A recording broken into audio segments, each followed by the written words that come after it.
Well, thank you, everyone. It's always nice to get a round of applause before you've said anything. You could at least go home and say you were warmly received. Could I also thank Kate, Louise, Olivia and the lovely people I've met this morning from the State Library and the Museum and Gallery Services for Queensland for your welcome and for this invitation. And just to extend a little on what Kate said about me, one of the reasons I was particularly keen to come and talk with you today, or to share things with you today, because I've spent the last 10 years working in a major regional museum with a fantastic collection, specifically focused around gold. But for me, there are so many parallels between those two great nation-building stories of the gold rushes and the First World War that it was kind of a compelling thing to do, but also to meet people from all across the state. As I said to Kate and Olivia this morning, I think that Queensland does this better than anybody in the Commonwealth, so you're to be congratulated for this initiative. And of course, when one is in Queensland, one wants to be a Queenslander. So I can just have a quick conversation there this morning that on my mother's side, I have very deep Tasmanian connections. Her uncle and her brothers were members of the 47th Battalion. Her uncle was a member of the 47th Battalion in the First World War, which of course was a combined Tasmanian-Queensland unit. He was killed at Bullecourt. One of his sons and another of his nephews then served in the 2nd 12th Battalion, which was at Milne Bay, which was specifically what we were talking about here. And again, that was a combined Queensland-Tasmanian regiment. So at least for the day, would you just accept me as a Queenslander? Now, my hope today is to present a perspective on how the collecting sector can contribute to the centenary of the First World War and the commemorative program, and perhaps touch on some of the reasons why we should. And it's been fantastic walking around seeing the product of your work yesterday. I hope that what I'll say to you will reinforce those things that you've identified and perhaps give them a framework for moving ahead with them. And I'd also like to acknowledge my colleague from the Memorial, Gary Oakley, who you met yesterday. I promise you I cannot touch Gary's depth of knowledge of the collection. I've been in this role for about 8 months, so every day for me is a new experience of learning, and Gary is one of the people that I very deeply admire and respect for their knowledge of the collection at the Australian War Memorial. So moving on to the centenary, the aspirations of the program are to engage Australians in remembering those who fought in the First World War and to reflect upon the meaning of their service and to honour their memory. Now, we know that these are big and sometimes abstract ideas. So we've done a bit of work at the Memorial to find out how people will engage. And we know that there's a great awareness of the First World War. That's relatively high, but what it was and what it meant, why it was fought and what it achieved, and why Australians became involved so enthusiastically, and what their experience was and its cost, is less well understood, and it is certainly much less understood that it was so divisive at home. So the initial enthusiasm for participation dissipated with a growing fatigue and the attrition that was happening on the battlefronts. Now, I'm sure in a symposium on the First World War we don't need to reflect on the statistics, but just in case that hasn't been done, I think we should, because it does give a sense. Numbers aren't everything when we're talking about significance, but when we're looking at the significance of the First World War, I think they are important.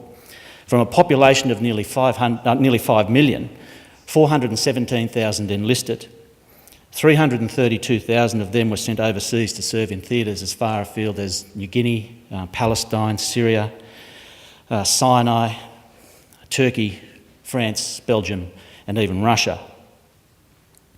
62,000 of them were killed, and 45,000 of them in what been described as the mincing machine that was the Western Front. Another 150,000 were wounded. So it's almost more than a half of the force were either killed or wounded. And of those, thousands would die within a decade of returning. The consequences for such a new nation were devastating, and the 1920s must surely be one of the most painful decades in Australia's history, as people were coming to terms with a victory won at such great cost.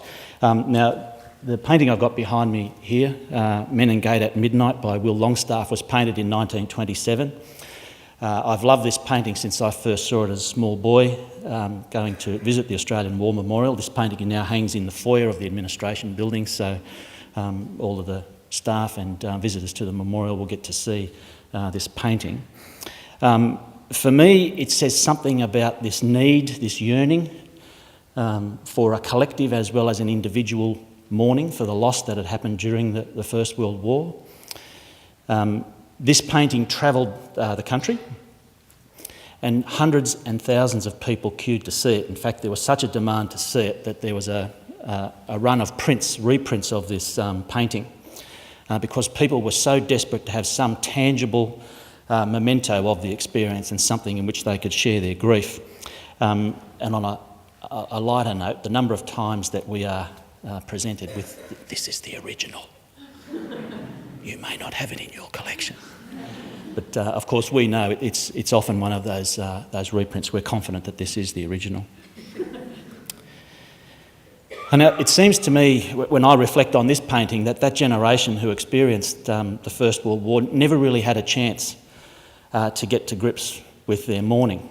Many people just rolled straight into the Great Depression, which meant that an awful lot of our returned service people faced desperate need and poverty, and another call on their amazing endurance that they demonstrated in the front line.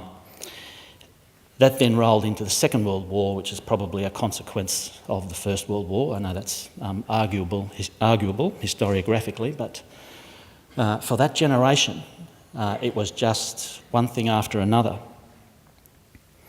So 2 generations of Australians grew up with the scars of that First World War, and it was during that war, the Second World War, that the Australian War Memorial opened. It was the brainchild of Charles Bean, the official war historian, during the worst of the fighting in 1916. And it was his dream that great Australian army, that democratic army which had so much of the attributes that he so admired in Australians, should not be forgotten as an army. But neither did he want to see the individuals who made up that army. Many of the men he had come to know, many of the men he had seen die, many of them he had seen fight. He didn't want them as individuals to be forgotten either. And so was born the idea of the Roll of Honour, which sits right at the heart of the Australian War Memorial. It's central to its purpose, is this commemorative purpose. So all of the names of all of those who were lost in that First World War are listed by battalion, without rank, without post-nominals, their only distinction being that they were members of that first Australian Imperial Force. So it's a big story. It's a story of Australia on the global stage. It's a complex story. It's a costly story, and it was a long time ago. So how do we engage Australians, and why? There's a great opportunity provided in the centenary for all collecting organisations, large and small, national, state, regional, local, even private, to demonstrate their value to their communities and connect people to the many stories of national experience of the First World War. And what we saw this morning first up is just a wonderful example of that it can still move people. Now, the constant challenge for all cultural institutions is relevance. That means being there with what the diversity of our users need, where they are, and in the form in which they need it. And studies on how people relate to their past by Rosenzweig and Thielen in the United States and by Hamilton and Nash in Australia have found that people come to an understanding of these larger stories through personal connections, personal stories, either through their own experience and memories or through the stories of others or family members involved in those events, or as members of particular groups or communities of shared interest. And there's plenty of you here today that will fall into those categories. The physical experiences of visiting museums and seeing the artefacts of that history, seeing the places where that history was made, and we should also remember there is a lot of work being done on the Western Front, particularly of the Australian experience, which is new work because of the demand of Australians visiting those places, as well as Gallipoli, and as you will well understand in this community, just how the ceremonies at Gallipoli have grown, how the ceremonies at Villiers-Bretonneux and other places have grown, and particularly the ceremonies in Belgium at Menin Gate. As well, being able to talk to people who've either shared that experience or have knowledge, who can help connect things that they may not otherwise have been able to connect on their own, makes a huge difference in people's understanding of this conflict. And very often the people who are most deeply engaged are doing the kinds of things that museums do anyway. They're researching, they're collecting evidence, and they're sharing stories and information. And it's sharing artefacts, particularly photographs and records, which is most important, as well as those visits, but also knowing that museums, libraries and archives are amongst the most trusted sources after the familial or group networks. So we have a very important role to play in helping people understand. And since those studies were done, the American one in 1998, the Australian one in 2003, think how much technology has changed over that period of time. So online technology gives us a chance to reach out and to connect people in a more powerful way than we've ever been able to do before. And given the nature of the social media tools particularly, they're so accessible that there's no reason not to do it. So there's a great body of literature which supports what we probably already know, and much of which you've identified on the butcher's paper around the walls here today, that people will be engaged when an experience is relevant to them and their interests, when it rewards their curiosity, when it's meaningful to them, and when it connects things in ways that they couldn't do it themselves. Now, the First World War produced an extraordinary human record of nation-building events, which is expressed in an enormous volume of personal correspondence such as letters, journals, diaries, the photographs, art, music, poetry, prose of so many of the participants as well as the observers. There's a massive resource of official records as well, and this is where the national and state institutions are particularly important. And thankfully a lot of that, if not most of it, is now online and becoming more available online and accessible. And I think anybody that's done any research in family history will know that if you've got a soldier somewhere in the line, you've struck gold, because no person's life is as documented as intensively as a soldier's. So if you, often for a lot of the people that we meet, they are starting from the soldier in their family line because it leverages so many other resources. Now that massive volume of information, of resources, is distributed around a national collection. It's not just in the big institutions, it's in private hands, it's in private collections as well. And with the focus that the centenary will bring, I don't think there's going to be a problem with motivation during the next 4 years. And there will certainly be events created and a massive program of awareness will go with it, but I think a lot of this will be driven by the grassroots. So right through that period, we in collecting institutions can uniquely help those people who rely on us to leverage our cultural and intellectual property to help tell, to uncover and to share the stories of those lives touched by the First World War, and also to find those things that we have in common with them. Seeing that story again just reminds you just how different people can look sometimes in that foreign context. But essentially the same values are being talked about. There were people who were being missed, there were people who were deeply loved, there were people who were mourned when they were lost, and there was regret that the fact that they weren't with them anymore. Those are values that translate across the generations, and so we should be able to tap more of that and make those connections for people right through this period. It's an opportunity for us all to embed the value we create in our communities, not just by collecting things, but by helping people create those stories and inspiring their curiosity. Audience research that we've commissioned at the Memorial has helped us inform the development of our First World War galleries. So if you've been to the Memorial recently, you will know that the First World War galleries are closed. They will have been closed for 2 years by the time we open them again in November this year. It's a major redevelopment. It's a $27 million project. So we've done quite extensive research to try and understand what visitors, what audiences are expecting. And there are some very significant shifts or expectation from what the First World War gallery was. So if you have an imprint of that, there were some things that were frustrating, not satisfying in that experience for visitors that what they would like to see amended, and hopefully we'll be able to do that. The visitors are wanting to know why we went to war and how it was in our interest to go. The First World War historiography the new stuff that's coming out is immensely interesting, but it's also necessary because the First World War is one of those that is particularly challenged. The Second World War is sometimes seen as a good war, if there is such a thing, but a war where the reason to fight was so clearly established. There were monstrous tyrannies in Europe and in Asia, which we had to defeat.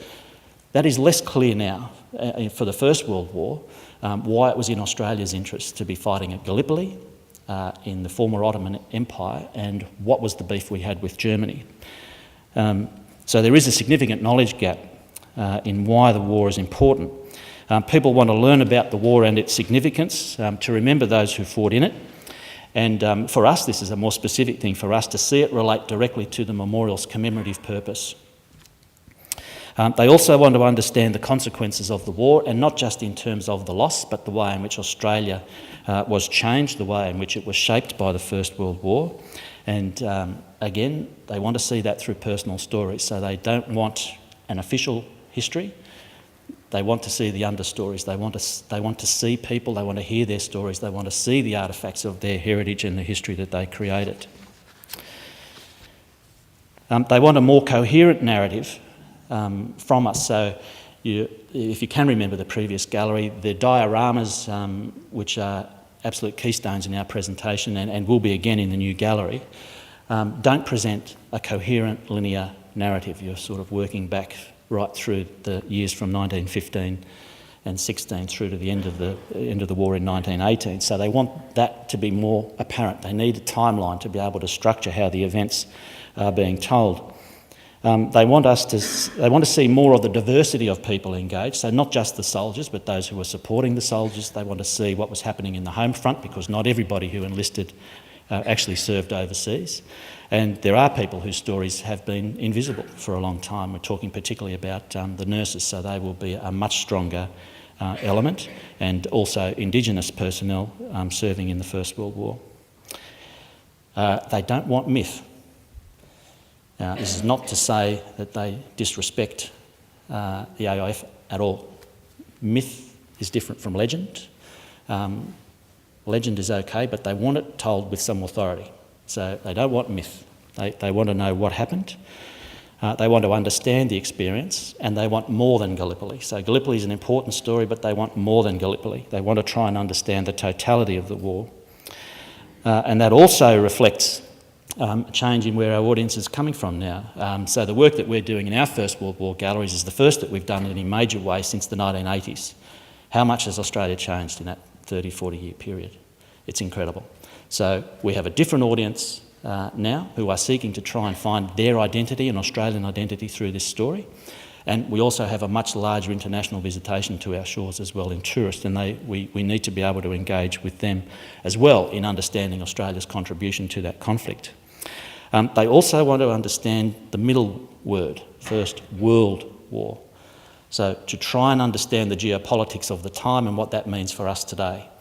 So again, that probably links to an extent to the way in which our demographics have changed over that period of time, but it was a world war and people want to understand that. And there's some great research being done by the British Council talking with British people about their expectation. One of the things British people do not understand is why there is, in some parts of the world, animosity towards the British heritage. And they're seeing a pathway through the First World War to try and understand that, and they want to understand it. We need to do the same. It's especially important in the international perspective in engaging with schools through the new curriculum, and I was glad to see that was mentioned so many times in the Butcher's paper, because students are being encouraged in the new curriculum to do comparative and international perspectives. It's absolutely essential. One of the things that drives school kids nuts over the years, and I put my hand up to be one of them, was that Australian history was always so parochial. That we have a great history, a great story to tell, but it is always through such a narrow focus. And so being able to position Australia on the world stage is now an important fact in the new curriculum. So I encourage all of you, as we indeed will be at the national institutions as well, engaging with schools to find out what they need in order to enrich their education. And I can say from my experience in Ballarat and working with the historical societies and other small collecting groups, there is some reluctance to do that because of a fear that you have to be the teachers. You don't. The teachers are there to work with you. If you can meet your school teachers and talk with them about what they need, the material that you have, the objects that you have to enrich their teaching, they will kiss the ground that you walk on.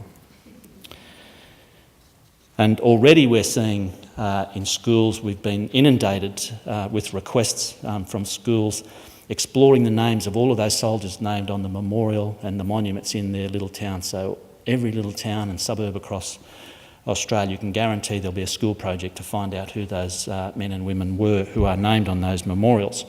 And again, that's a powerful pathway to connect with this experience regionally because of the structure of the AIF. Units were typically constructed by geographical region, which was great for the camaraderie of the unit, but absolutely devastating when they went into action and suffered very heavy losses. And again, drawing my experience in Ballarat, the Avenue of Honour that was created there was done in the 1920s at a time of exceptionally deep mourning for the battles around the Somme in 1916. So that will certainly be a leveraging point for all of us to engage with schools and local communities. A couple of other things that the memorial's doing, we're in the process of developing now a major travelling exhibition, and this will be, it'll be big. It's at the moment the concept is for a 4,000 square metre travelling penta space, which is a bit like a Sydney Opera House on trucks, several trucks. We'll be travelling around about 500 objects with contextualising experiences to tell the story of the war. There'll be public programs as a part of it. There'll be community engagement programs. So part of the biggest task is to develop the itinerary. And obviously getting into the northern parts of Australia is quite a challenge given the wet and dry seasons. But there'll also be programs around conservation of collections and education programs as well as commemorative events. We're collaborating with the National Museum of Australia and the National Film and Sound Archive in that as well to draw on their fantastic collections to tell the story of the home front. And with work that the National Film and Sound Archive has done through its CEO, Michael Liebenstein, he now has a connection from work that he's done in Europe through the Europeana program to get hold of material from the other side of the trenches. So we should be able to have material from Germany and from Austria about the experience of the First World War from their perspective as well. And of course, Honorary Queenslander today, I can say that I'm very proud of the fact that we will also be collaborating with the Queensland Museum in travelling the last remaining example of a German A7V tank, the Mephisto, will be a part of that, we hope. Our major digital projects, so it's the usual mix of online, on-site and off-site, is ANZAC Connections. And this is a project that we've put together to give a single search facility across all of our databases. So anybody using our facility on the website at the moment or in the past, you've been tapping into several different databases, which has become complex and often frustrating for visitors because you lose the thread of where you've been. So we're resolving that. We've already digitised around 300 personal collections, so that's everything from people like Monash and Birdwood right through to individual soldiers, with many more to do, but 300 complete collections of documents. So around a people search, and we'll also be looking next at place, so that so many people are wanting to know who served from where I live or from where I was born or grew up. Just recently, Margaret Macmillan, the historian who wrote a fantastic book about the peacemaking in 1919, but has since written another wonderful book on the outbreak of the war, spoke at the memorial, and she said that one of the very strong reasons for commemorating and remembering was to not think that it cannot happen again. And she wasn't saying that it would be a war like the one that was fought in the First World War, because combat now is so different and the geopolitics are so different, but wars are always chaotic, and there is no planned outcome from a war. So we have to assume that it can happen again, and if we take our eye off the ball, we might be stuck with another one. And I'd like to close these remarks with something from the memorial's founder, Charles Bean. as I said, Bean became very close to that first AIF and individuals and the men in it. And he said this about them, and I think it's as good as anything that can be said about that first AIF, and is certainly a theme for the way in which the memorial is approaching the commemoration. What these men did, nothing can alter now. The good and the bad, the greatness and smallness of their story will stand. Whatever of glory it contains, nothing now can alter. It rises, as it always will rise, above the mists of time, a monument to great-hearted men, and for their nation a possession forever. Thank you. I just wondered if I could just follow up one thing from your discussion. You said that people told you that what they wanted was a coherent narrative of World War I, but you also said that there was a real commitment to personal stories. And I wonder how you do both, given that personal stories can be so fragmented and it's almost impossible to make sense of, you know, one story and a whole war at the same time. Is that a tension as a storytelling institution? No, it's not actually. We're finding that the material, some of the strongest material we've got is from soldiers who worked right through the war. And so there are some people who are able to provide a unifying narrative through their personal record right from the time when they left Australia to their return, and sometimes beyond. There are, though, each of the stories of those who lost their lives is a compelling story as part of understanding the narrative of what happened in particular incidents as well. So it works on a couple of different levels. There's understanding the battles, the particular engagements, as well as the whole experience. And when I was referring to the coherent narrative, it related more to the way in which the space had been designed. And to be honest, it was quite opportunistic. I mean, the fabulous dioramas, which will be enriching with some technology as part of the redevelopment, were basically put where they would fit. So there is not actually a sensible, coherent narrative if you're a visitor trying to understand, you know, a linear order of what happened so that you can see the progression of the war to its great climax in 1918. It was very hard to get it, and a lot of visitors were telling us they were frustrated by that. So we will be able, in the new design, to be able to present a narrative where you can track a multi-front war, but also in a coherent, linear way as well. And thank you, Tim, and thank you so much for your presentation. And now we're joined by our other panellists who can help enrich our sense both of how we tell these stories and where you might go for further research as well. And so joining us today are Simon Farley, who looks after the war-related collections here at the State Library of Queensland, Rowena Loo, Acting Manager, Client Services at the Queensland State Archives, and Geraldine Mate, who is the Senior Curator, Transport and Energy at the Workshop Rail Museum, but she's also speaking here as someone who was the head of the research collection at the Queensland Museum as well. So thank you all for joining us. What I've asked each of the panellists to do is to reflect on an object, and by object that might be an artefact or it might be a collection of papers, an object that epitomises their collection and also something that disrupts their sense of what that collection might be. So in a way, we're going to go something like what we're doing here today. We're starting with a small thing to understand the larger. In this case, it's your collections and how they work.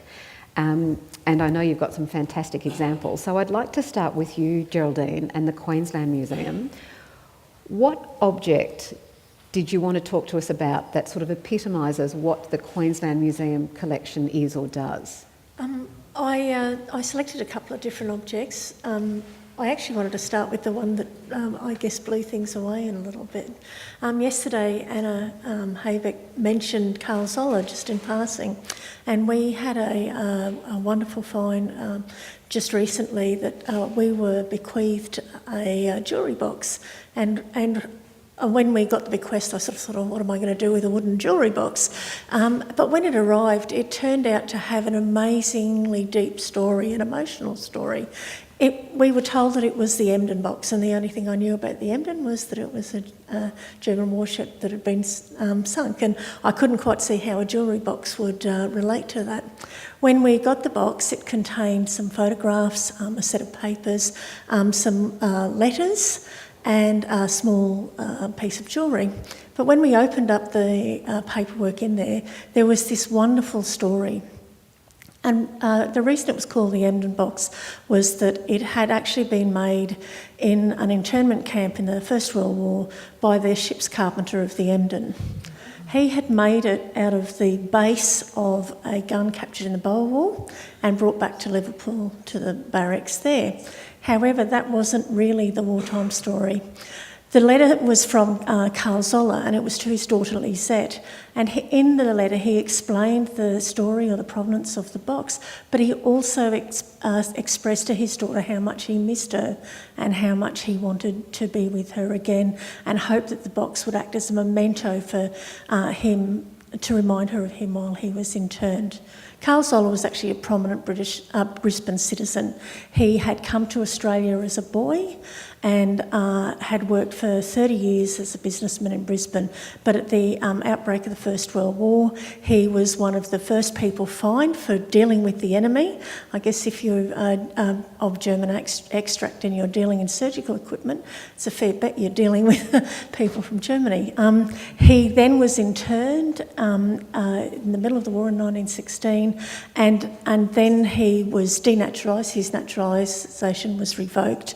He was deported at the end of the war, despite the fact that he had married a Queensland-born woman and his children lived here. He tried to argue about the deportment, the denaturalisation, but he was remained in prison until he was deported in 1919. He then spent the next 8 years trying to return to Australia.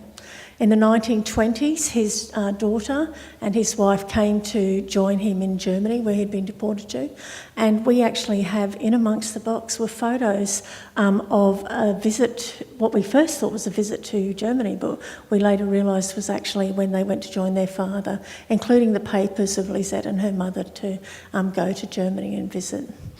He continued to fight. He'd lost all his property as a result of his denaturalisation, and his wife continued to fight. And the National Archives have got the files that show the continuing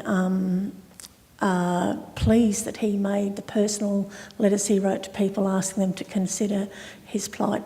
But unfortunately, he was unsuccessful. In the end, his wife and children returned to Australia, and he moved to South Africa. At the end of 1926, he took his own life because he was so frustrated, I guess, with the events. So for me, something that is, at first glance, an innocuous jewellery box had this deep and emotional story of a man and his love for his family, but his struggle with internment.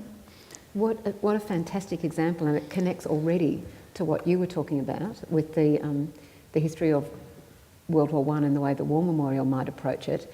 We've also got a connection back to an earlier war with the Boer War, as well as the internment story that we were talking about yesterday. So, but you said that this was an object that, in terms of the Queensland Museum's collection, you weren't sure of at first.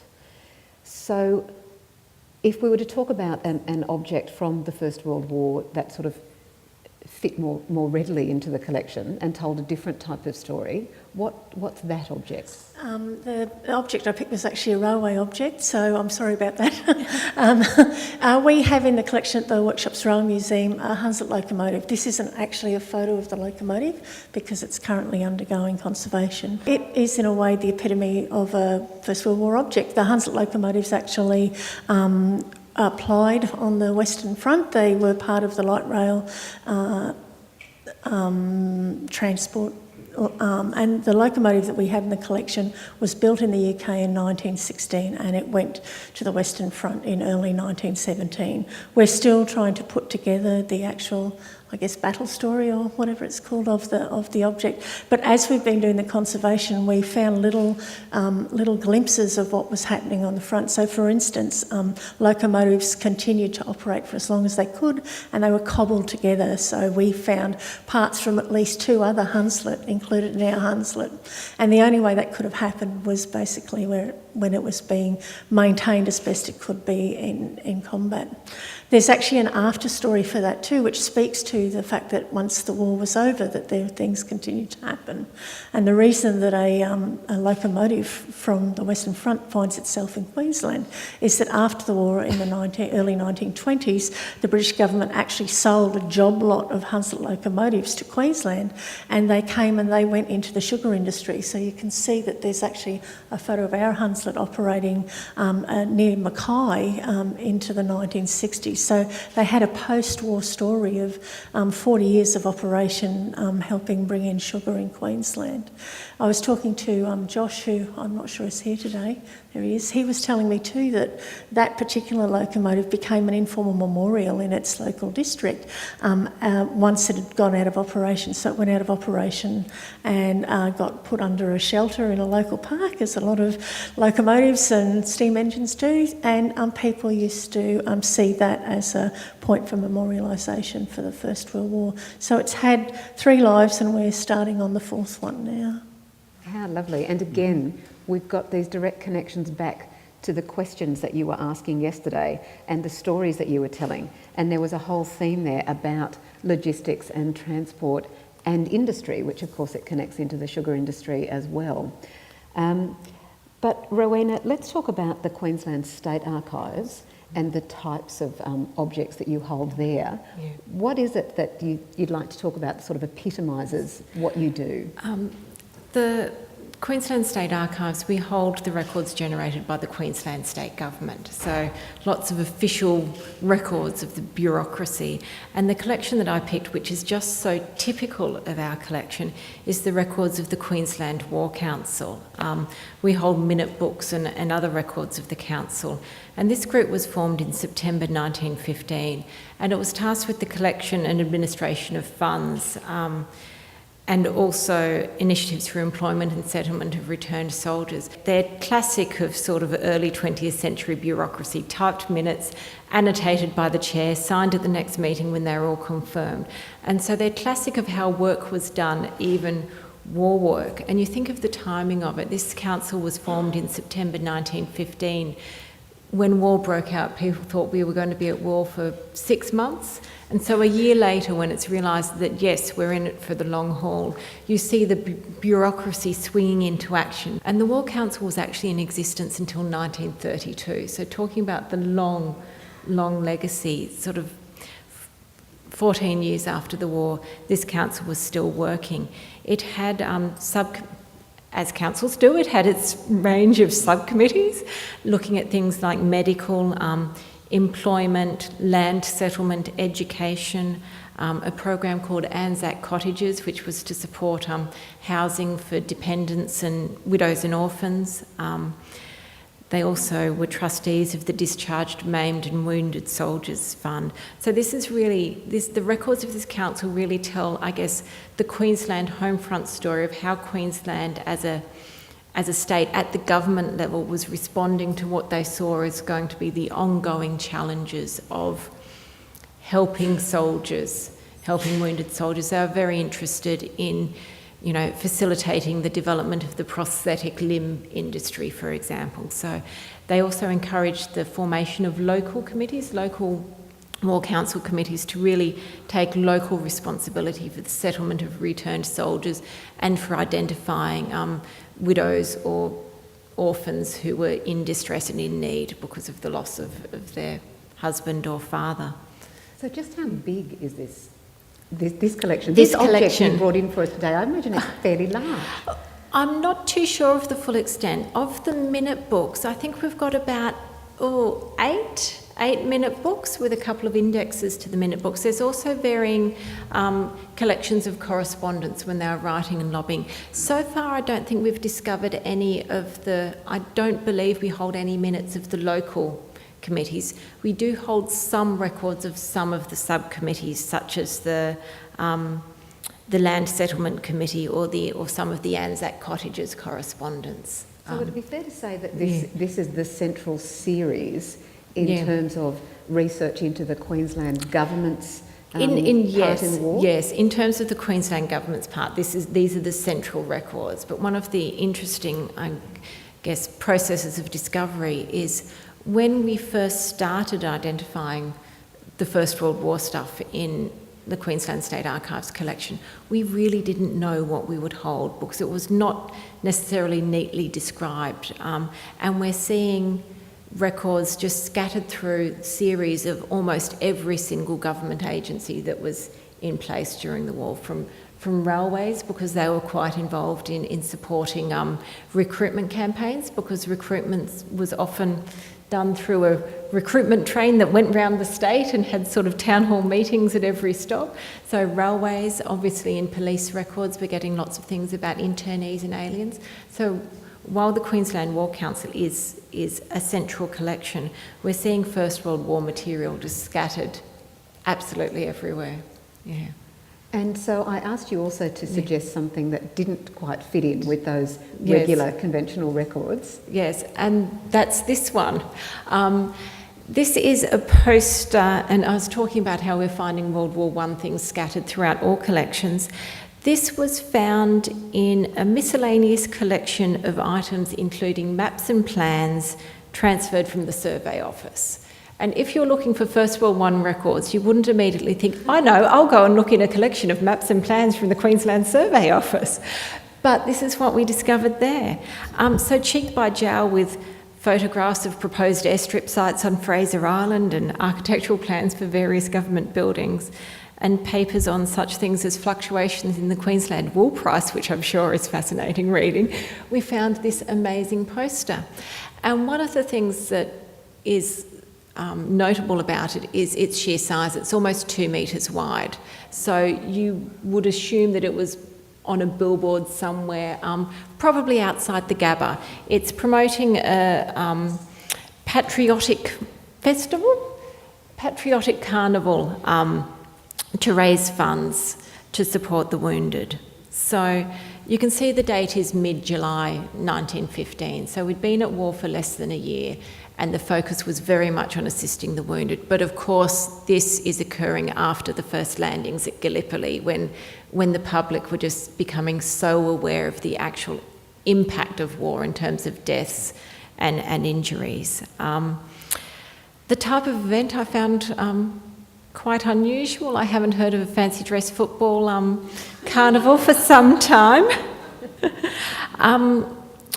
And the artwork is attributed to A.R. McKellar and H. Arrell, who both worked at the Survey Office. So this big poster the Patriotic Carnival was put together by the public service. So obviously different public servants volunteered their time and expertise to pull this event together. And that's why this was found in the records of the Survey Office. Obviously a couple of draftsmen volunteered to do a big banner for it. And this poster also shows the value of linked and distributed connections. When we discovered this, we were interested in finding out a little bit more about this Patriotic Carnival. So Trove came to our rescue, and we discovered a newspaper article about it. And it was a huge event. There were stalls, there were fortune tellers, there was a display by the Queensland Museum of Serotidas, which I believe are lungfish. And as well as the football carnival. Well, it's really quite bizarre, because at the same day we were talking about the Serotidas display at the Patriotic Carnival, as one does, another colleague had just discovered a letter. She was doing more World War I discovery. Apparently there was going to be a new fee levied on people who held lungfish specimens. So we found a letter from this individual offering his lungfish collection to the Queensland Museum. So now of course we want to know all about the lungfish craze of 1915. It's actually related to the railways going through in the Burnett district. That they got to Serotidas, which is a place now. Yes. while they were putting the railway lines through and discovered lungfish. It is indeed all connected. So these bizarre connections that you stumble across when you're working with original materials, it just can be just incredible. But also in conjunction with the Patriotic Festival and the fancy dress football match, there was also a basketball match. And I mean, that was a surprise to me. I never would have imagined that in 1915 Australia there would have been groups of people playing basketball at the Gabba. So as you unpack the story behind every item you discover, there's just more and more surprises as you go. I'd like to ask Simon from the State Library to talk about, what would you like to start with? The object that epitomises in a way I'll start with the object that epitomises the Oxley's collection to do with World War One.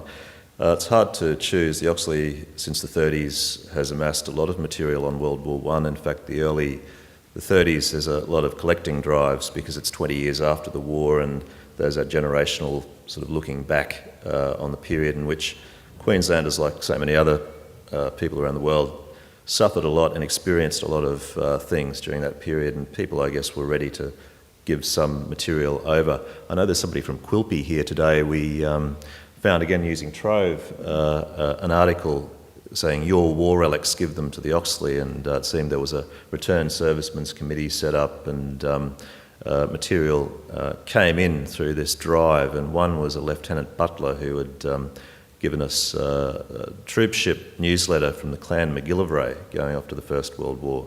So there's a lot of material in the collection. The thing I've chosen is something that came in just 10 years ago. I met with a lady from Toowoomba whose uncle, George Samuel Deviney, was a private with the 52nd.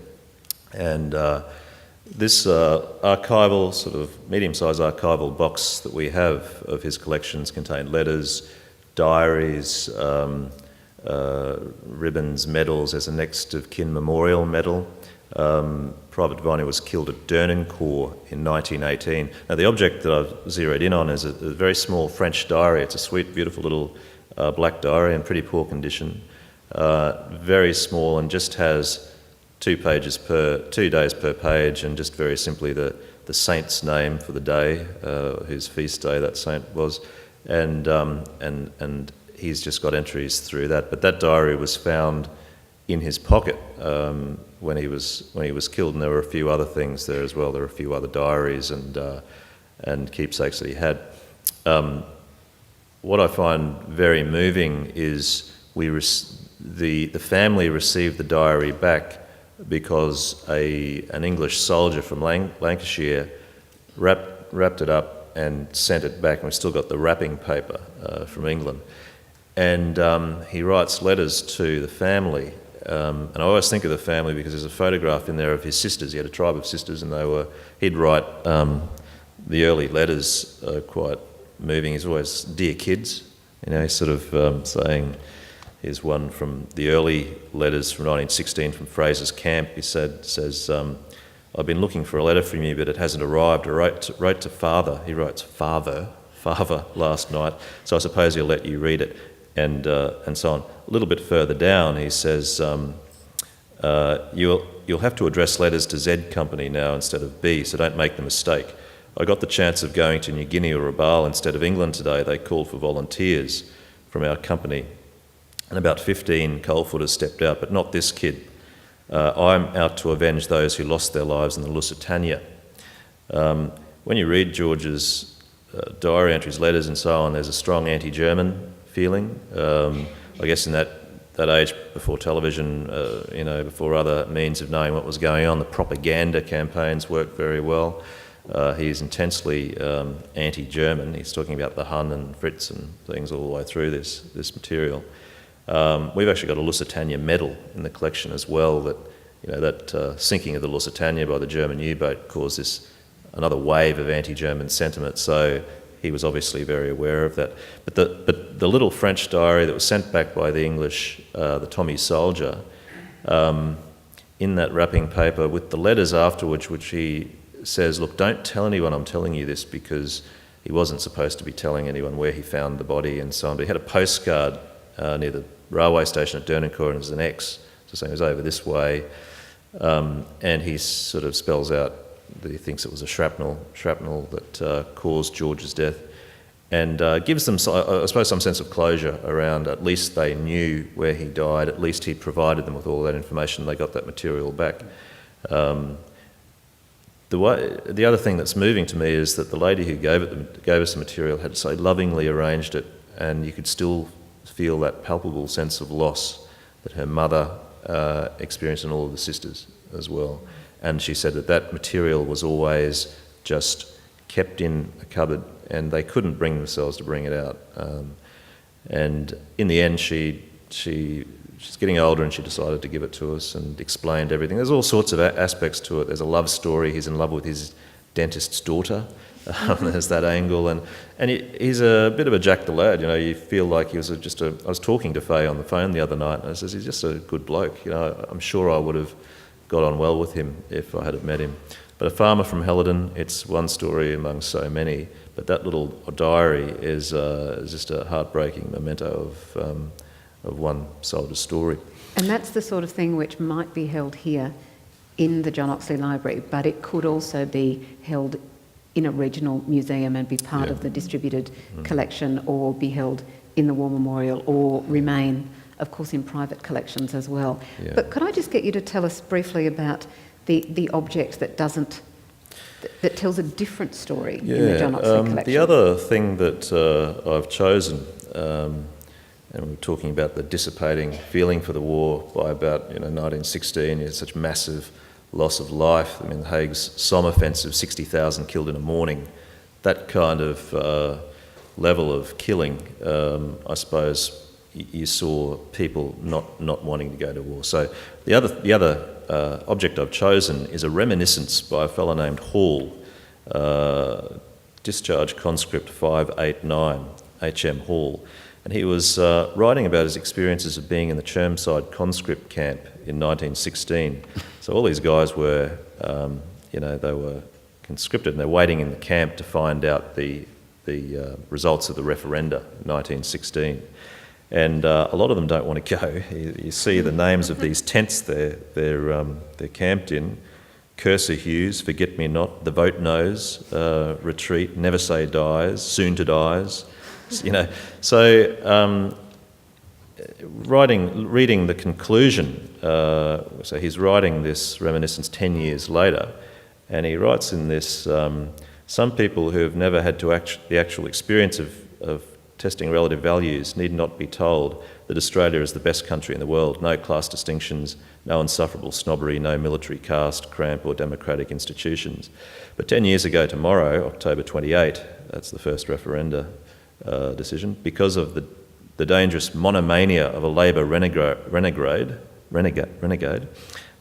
Billy Hughes, Australia was nearly committed to the conscription and shipment to Europe of all of its eligible manhood. Fortunately, because of the power of organised labour, the plot hatched in the imperial mad brain of Hughes was shattered, and Australia was saved from the blackest of misfortunes.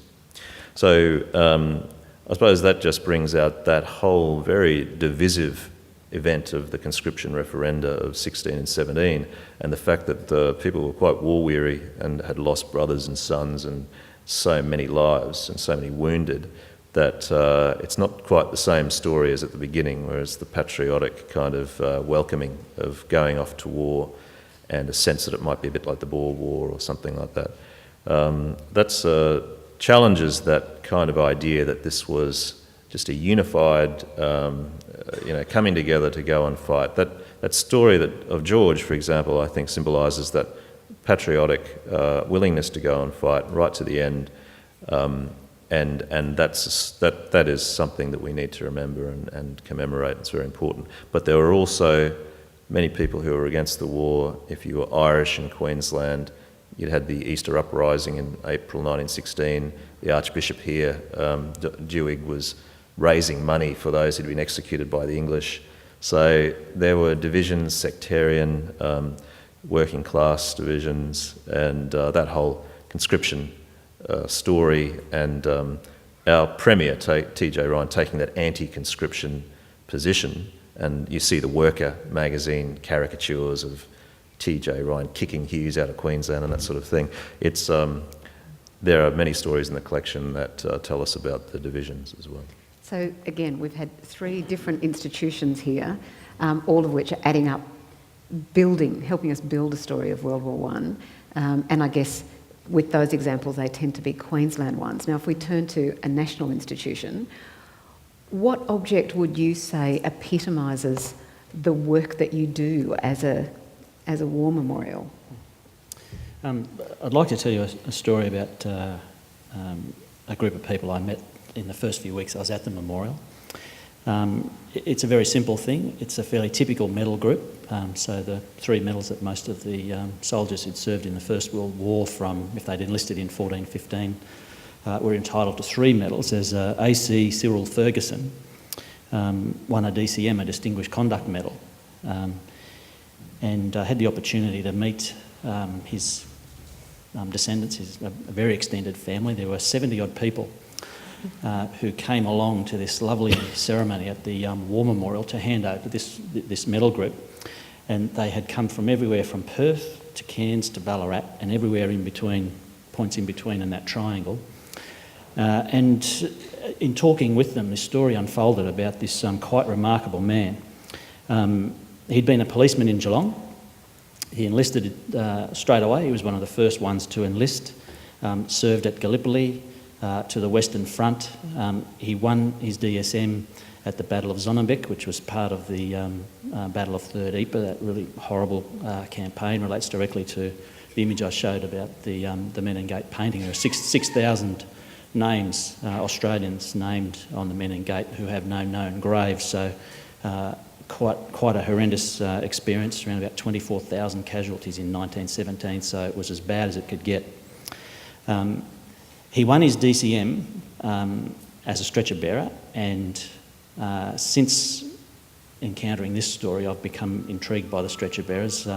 Courage sometimes knows no bounds, and these guys who are out there concerned for others, their mates who are wounded, with scant regard for their own protection, really astonishes me. And this guy's story is quite remarkable. He, by this time, he'd become corporal and was commanding of a unit of stretcher bearers. He'd gone out into Zonnebeke in the peak of the fighting. He was identifying, whilst under fire, where wounded soldiers were lying so that stretcher parties could come and get them. So he was completely exposed most of the time, expected to be killed any moment. So this was during a period, October 23 to 28, when this action was taking place. He was gassed twice during that campaign, refused to go off service, so continued to do the job. He got help for his own wounding wherever he could, and basically finished the war in a stretcher company around Villiers-Bretonneux during the peak of the German offensive, which was repulsed, and from then we had the 100 Days, which basically finished fighting on the First World War. He came home, took the opportunity to go onto a soldier settlement farm. He went up to the hardscrabble country around the Wimmera. He lasted there for about 10 years, was £6,000 in debt. So again, a story that is not atypical for so many returned men who looked for something different in their lives. This was the war that was going to change the world, and found himself in pretty desperate circumstances after 10 years of trying to farm this pretty rugged country. And if you've been up there, you can know it's rugged today, it's hard to farm today. It's been through 10 years of drought, and it was exactly the same circumstance that Cyril Ferguson found when he went out there. So he walked off the farm. He was able to do that without incurring any further debt and pay a fee to close his lease of the property. He then tried a whole range of things. He ran a greengrocer's shop in Redcliffs up on the Murray River. He did a whole range of odd jobs before moving to Melbourne. Second World War broke out. He re-enlisted and was involved in a training unit.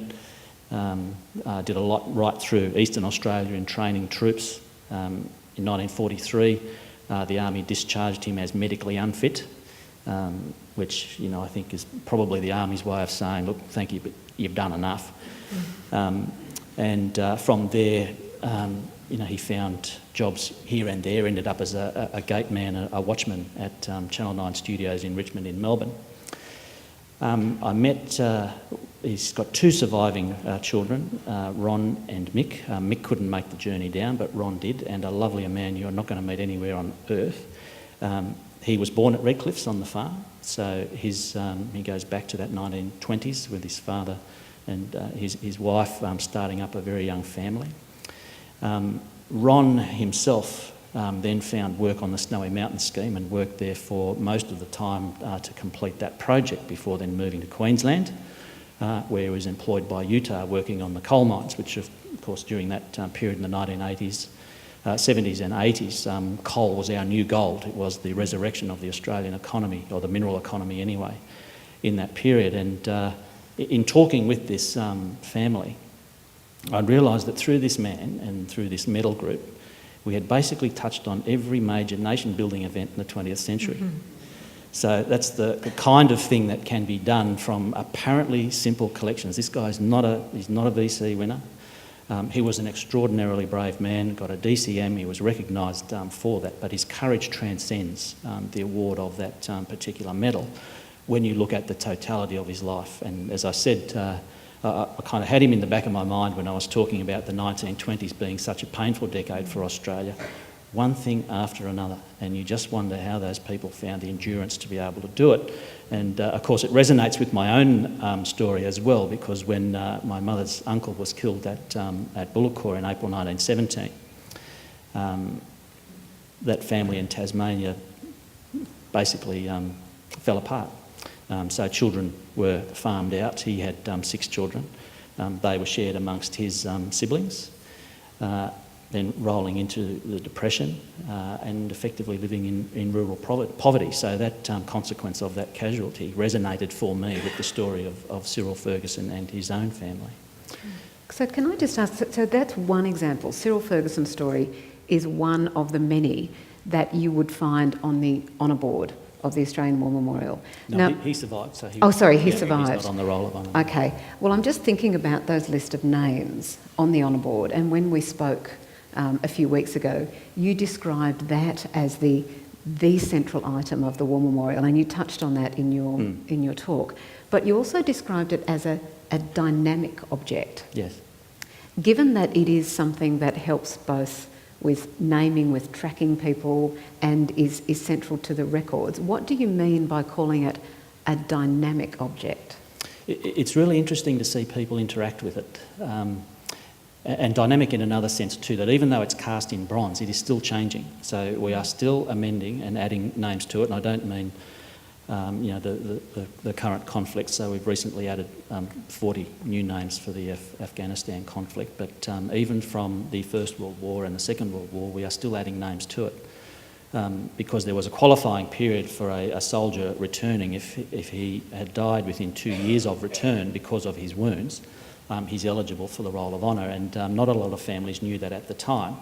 And again, with the momentum that's being generated with the centenary, people are looking through their family history to find the story of people who served and enlisted, often discovering for the first time that somebody in their family was killed in that combat. And so the names are continually being updated and added. Sometimes spellings are wrong. We often relied on records that were created by the family members themselves in nominating somebody for the roll of honour. Sometimes handwriting was difficult to read, and so we are still seeing names changing. One of the things that's really interesting is to see how people are now squeezing poppies in between the panels against the name of the person for whom either they're related to or they descend from. So in that sense, it's dynamic. It's like the way in which the Vietnam War Memorial has captured the imagination of a generation of Americans who felt that their service in Vietnam and similarly in Australia had not been sufficiently recognised, that people will take rubbings off that wall. So even it's an art object in our collection. So people are interacting with that object in a very personal and particular way. Thinking of interacting, that was something and unfortunately we don't have much time left in this session. How much do your organisations speak to and interact with each other? And any of you can leap in on that one. Well, I'll just say that I was doing some research on Reverend George Green, with the chaplain with the Second Light Horse, whose diaries we have in the association records. And to find out more about him, I contacted somebody at the War Memorial who gave me more of a sense of understanding about green, who had a sort of an area of speciality around chaplains, and put me in the way of other material and other places, because Green was an Englishman who was in Queensland but then also in Victoria and so on. So I think the War Memorial, because it's such a marvellous resource, and again with the lady, Mrs. Deviney, who gave us that material, she knew of the War Memorial, she could have given it to the War Memorial, but sometimes people just want to keep that material closer to home, but they all relate, they're all connected. So if it's in the Oxley Library or material in the War Memorial, where I've, in my career here, been sharing a lot of information with people from the War Memorials to give me a deeper sense of what we have. And Rowena, with the State Archives, I tend to sort of imagine the State Archives sitting in parallel with the National Archives, but maybe that's the wrong way to imagine it. Do you cross over? We cross over quite a lot with the National Archives, because particularly looking at something with that First World War, when you're seeing the interplay and the tension between what happens at a state level and what happens at a federal level, the whole issue of rehabilitation of returned services. First World War happened when Australia was fairly new as a country, so you see a lot of tension between, well, what's the Commonwealth going to do and what's the state responsible for? You see that play out in the records. But we also have a lot of crossover with other, I guess, Queensland and collecting institutions in the War Memorial, because you were saying about how a soldier is one of the most documented person if you're doing your family history. And we recently started offering a new type of workshop, which is called Find Your Soldier, and it's about how you can then use the records of many different collecting institutions to really unpack the life of a person. For example, if you find someone's service dossier, their World War I service dossier, their attestation papers will give you information such as their place of birth, and so you can then say Queensland State Archives holds school records, so then you can find the school records of that individual to understand their life story a bit more. Or then if they survived, you can then go and look at soldier settler records. So really trying to look at, I guess, joined up collections and how you can discover things that cut across. So if that soldier was also a trade unionist and worked on the railways, yes, they'd end up in your collection, Geraldine. Yes, well, we actually share some collections in terms of the railway archives themselves. But straight away when you asked about sharing, I thought about the Mephisto going on a journey around Australia, which is a big venture for the Queensland Museum, but we also collaborate with State Library, and that's been going on for a long time. So Simon mentioned 1934 earlier, about when the John Oxley really started up, and one of the things they did at the time was advertise for material from the First World War, and one of our key objects is the Bathsheba pistol, which actually came as a result of the John Oxley Library trying to find material for its collection. So we go back a long way. The other collaboration for the Queensland Museum that's really important are all the people that are sitting out here, and the Museum Development Officers work with a lot of different regional institutions and societies about what they have in their collection, working with them to help care for those objects. And please do thank Simon Farley, Rowena Loo, Geraldine Mate and Tim Sullivan.